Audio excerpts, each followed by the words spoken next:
Cancer and Pisces. Every corner it's war and crisis. Boko Haram, Al-Qaeda and ISIS. How come the poor people are the nicest?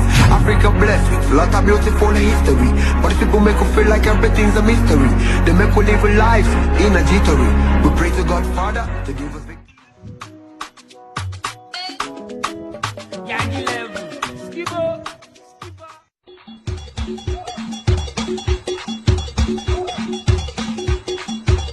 Oh.